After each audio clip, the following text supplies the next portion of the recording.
Rahayu, saudara-saudara siswa Tosana Nusantara, jumpa lagi dengan saya Joko Supriyadi dari JS Collection Kresari Channel Jakarta. Kita berada pada tayangan 167. Tema yang saya bawakan, keresnya sedikit namun pemahaman budayanya yang lebih banyak, yaitu temanya memahami sengkalan dan hubungannya dengan Tosanaji. Makanya kali ini yang saya review satu pusoko saja, yaitu pusoko nomor 8232. Kenapa saya tertarik untuk membahas sengkalan? Rasanya memang ada kaitannya dengan Tosanaji. Dan dengan saya bahas sengkalan ini, siapa tahu sebagai suatu pemicu adanya suatu keingintahuan daripada saudara-saudaraku sekalian untuk belajar tentang sengkalan juga seperti yang saya lakukan. Saya juga belajar. Ketika kita bicara tentang sengkalan itu berasal dari kata soko kolo. Soko itu, kolo adalah waktu. Jadi kalau diartikan secara gampangnya, sengkalan adalah penanda atau penunjuk waktu tertentu. Karena dijelaskan berdasarkan serat Condro Sengkolo, sengkalan itu sudah ada di zaman Mojopahit. Kalau sudah ada, berarti sebelumnya juga sudah ada sengkalan itu. Untuk mengetahui perbedaannya sebelumnya dan setelahnya, barangkali kita mari belajar tentang bentuk dari sengkalan. Secara bentuk sengkalan itu ada dua macam. Yang pertama adalah sengkalan lombo. Sengkalan lombo itu berisi cuma rangkaian kata-kata saja. Bentuk yang kedua adalah sengkalan memet. Sengkalan memet ini bisa berupa lukisan, bisa berupa gambar, patung, bahkan ornamen. Di sengkalan memet inilah yang banyak terkait dengan dunia kita, yaitu Tosanaji. Sedangkan dari jenisnya, sengkalan juga ada dua. Yang pertama adalah sengkalan Suryo Sengkolo. Kita tahu bahwa Suryo itu adalah matahari, sehingga Suryo Sengkolo itu adalah suatu sengkalan yang ada di pra-Islam. Karena di pra-Islam itu menggunakan tahun Saka, dan tahun Saka dasarnya adalah matahari. Jenis yang kedua adalah sengkalan Condro Sengkolo. Condro, Chandra itu bulan. Tentu saja menjelaskan tentang itu adalah di era Islam. Namun pada sengkalan Condro Sengkolo itu, walaupun di era Islam, itu tidak menggunakan suatu acuannya tahun Hijriah, namun menggunakan tahun Jawa. Nah, dari sini nanti kita harus paham perbedaan antara tahun Hijriah, tahun Jawa, dan tahun Masehi. Itu semua terjadi ketika Sultan Agung memutuskan perubahan kalender dari sebelumnya adalah kalender Saka menjadi kalender Jawa, yang akhirnya ditetapkan saat itu pada tanggal 1 Suro tahun 1555 bersamaan dengan 1 Muharram 1043 Hijriah. Dan tepat saat itu secara Masehi adalah 8 Juli 1633. Kita sama-sama tahu bahwa Masehi berdasarkan matahari, Muharram berdasarkan bulan. Lah tahun Jawa memang mengikuti tahun bulan. Bedanya tahun Jawa itu adalah melanjutkan dari tahun Saka. Sehingga pada saat itu tahun Saka adalah 1555, 1 Suro sama dengan 1 Muharram, bedanya Hijriahnya tahun 1043, tahun Sakanya saat itu 1555. Itulah yang akhirnya disebut sebagai tahun Jawa.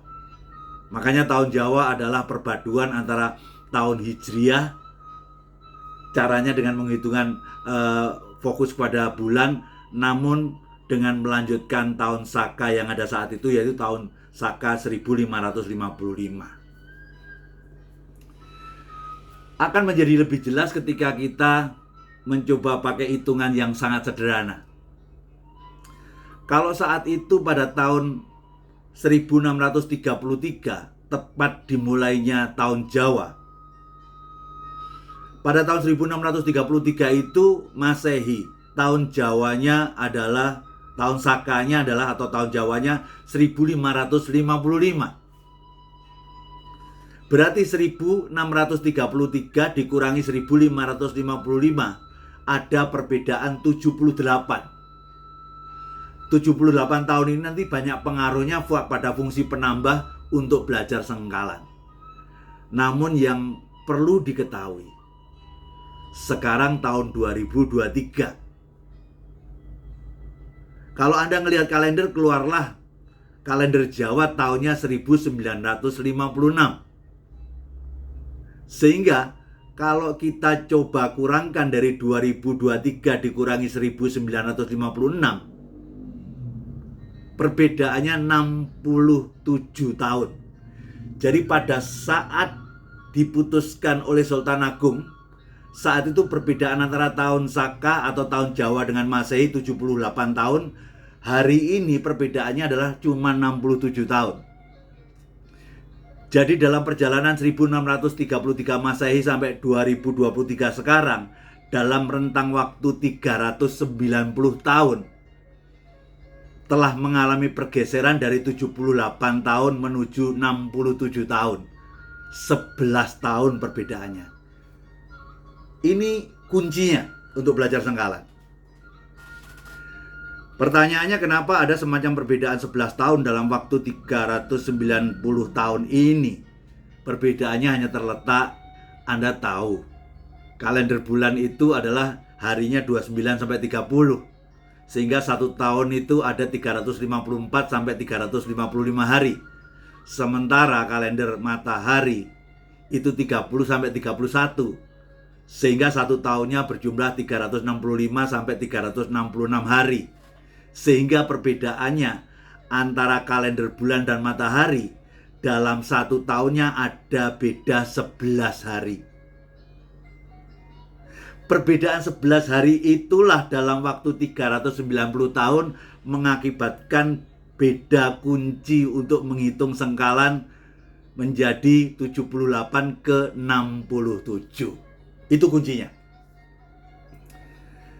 Mari kita ambil suatu contoh. Semoga dengan contoh ini kita menjadi semakin lebih jelas. Mari kita belajar tentang sengkalan Lombo. Di dalamnya adalah rangkaian kata-kata. Sering kita dengar istilah Jawa, sirno ilang kertaning bumi.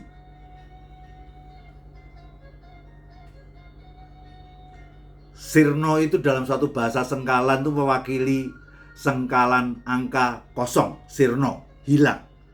Sehingga ketika sirno hilang, sirno kosong, hilang juga kosong. Kertaning kerto itu adalah masuk sengkalan angka 4. Dan bumi itu 1. Sehingga kalau diurutkan, sirno hilang kertaning bumi 0041. Lah membacanya dibalik. Sehingga menjadi 1400. Jadi sirno ilang kertaning bumi itu adalah pertanda waktu tahun 1400, tahun Jawa. Sehingga kalau kita pengen tahu tentang pada saat itu tahun 1400 itu pada tahun Masehinya berapa, ya ditambahkan perbedaannya tadi, yaitu 78 tahun. Berarti pada tahun 1478 Masehi. Dari sirno ilang kertaning bumi, tanda peradaban Mojopahit runtuh di tahun 1400 Saka itu sama dengan tahun Masehi 1478. Dengan gambaran ini, sebenarnya ungkapan sirno ilang kertaning bumi itu tidak dikeluarkan di era Mojopahit yang tahu kehancurannya, tapi itu dicondro pada saat era Sultan Agung. Makanya Anda tidak akan pernah mengetahui ungkapan sirna ilang kertaning bumi itu dari Serat Pararaton Majapahit adanya cuma di Serat Kondo yang ditulis ratusan tahun setelah Majapahit runtuh. Itu bentuk yang kita sebut dengan sengkalan Lombo. Satu lagi bentuk yang kedua adalah sengkalan Memet. Inilah yang ada kaitannya dengan keris. Hari ini saya memberikan contoh keris yang sangat sederhana aja, tapi bukan itu tujuannya. Saya hanya ingin menunjukkan yang di bawahnya ini. Di sini ada gajah, ini ada singo. Ini sengkalan Memet. Karena ada semacam satu gambarnya atau model patungannya. Dari sini disebutkan bahwa gajah singo itu melambangkan adalah gajah singo keris siji. Kalau gajah singo keris siji itu kita sama-sama tahu gajah itu sengkalanya angka 8, singo itu adalah sengkalanya angka 5, dan keris sebagai senjata itu sengkalanya juga angka 5, siji itu 1. Berarti angkanya adalah 8551. Dibalik adalah menjadi tahun 1558. Itu tahun Jawa. Kalau kita pengen tahu Masehinya, ya tambahkan 78 menjadi 1636 Masehi. Pada titik disitulah Sultan Agung menganugerahkan banyak kepada senopati yang bisa memenangkan pertempuran, mengalahkan Adipati Praggolo, pemberontakan Adipati Praggolo dari Pati. Sehingga diberikan sesuatu pusaka dengan ada tambahan sengkalan gajah singo keris siji. Kalau ditanya, ini apakah keris Sultan Agung? Bukan. Kok ini ada gajah singo? Berarti ini saya yakini ini kerisnya adalah keris Semungil, ini adalah Mataram Senopaten, tangguh saya. Jadi keris yang sebelumnya ditangguh di era Senopaten, pada saat Sultan Agung karena peristiwa itu menjadi besar, banyak keris diberikan suatu ornamen yang namanya sengkalan Memet tadi, disebut dengan kinatah gajah singo. Sejatinya itu memperingati cerita itu. Kedua sengkalan yang saya coba sampaikan tadi, baik contoh sengkalan Lombo maupun sengkalan Memet tadi, rasanya pas banget dengan tinggal nambahkan 78. Karena saat dibuatnya saat itu di era Sultan Agung, saat dimana memulai perubahan dari tahun Saka menjadi tahun Jawa, sehingga penambahannya 78. Cerita akan menjadi lain kalau eranya tidak di saat itu. Ini sengkalan Memet juga. Banyak di jagrak-jagrak tombak itu ada nogo ungkur-ungkuran, ekornya saling membelit, seolah-olah gambaran nogo yang sedang bersenggama. Itulah disebut dengan Dwi Nogo Rasa Tunggal, simbol dari Keraton Jogja. Paling tidak menggambarkan bahwa walaupun pada tahun 1755 perjanjian Giyanti itu sudah dipisah Mataram antara Solo dengan Jogja, Jogja pun juga menyampaikan bahwa walaupun ada dua negara yang berbeda tapi secara rasa tunggal, karena semuanya masih terah Mataram. Mari kita buka sengkalannya. Dwi Nogo Rasa Tunggal, Dwi 2, Nogo sengkalannya 8, Rasa itu sengkalannya 6, kemudian Tunggal itu 1. Jadi 2861 dibalik 1682. Nah, ini kejadiannya kan pada 1755, bukan pada 1633 di awal Masehi saat Sultan Agung merubah menjadi dari tahun Jawa. Sehingga marilah kita coba urai dari 1633 ke 1755 era perjanjian Giyanti, itu ada perbedaan waktu 122 tahun. Kalau dari 1633 dari awal Sultan Agung merubah kalender itu ke sekarang adalah 390. 390 tahun saja melakukan pergeseran 11 tahun. Jadi bagaimana dengan 1633 ke 1755? Itulah dari 122 itu ya cara sederhananya 122 dibagi dengan 390 kalikan 11 tahun. Ternyata selisihnya 3 tahun. Dengan selisih 3 tahun itu penandanya bukan 78 lagi. 78 dikurangkan 3 menjadi 75 tahun. Sehingga 75 tahun dari Sengkalan Dwi Nogoroso Tunggal yang memberikan suatu angka 1682 ditambahnya 75 menjadi 1757. Ada apa saat itu tahun 1757?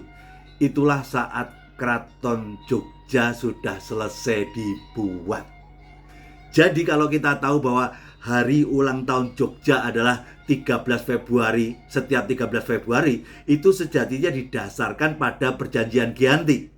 Itu ulang tahun kota hari jadi kota Yogyakarta.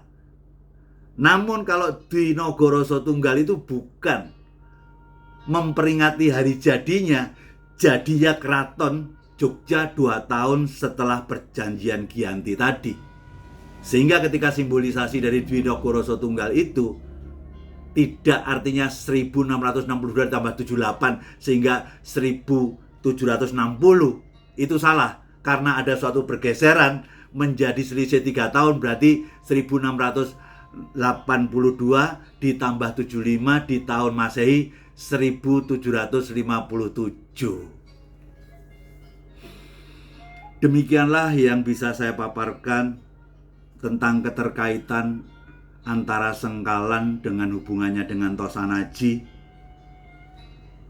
Harapan saya agar kita tidak lupa dengan apa itu pemahaman Jawanisasi, karena itu sesuatu yang sangat terkait erat dengan pemahaman budaya Nusantara ini. Untuk itu, jayalah budaya Tosanaji Nusantara. Pastikan budaya ini menjadi tuan rumah di negeri sendiri. Kalau bukan kita, siapa lagi? Kalau tidak sekarang, kapan lagi? Rahayu, rahayu, rahayu, sagung dumadi. Nun. Sengkalan Gajah Singo. Gajah Singo kerisiji. Sejatinya gambaran yang menjelaskan di tahun 1636 Masehi itulah pasukan Sultan Agung berhasil menaklukkan Adipati Pragulo dari Pati. Semoga kita tertarik untuk belajar tentang Sengkalan. Bun.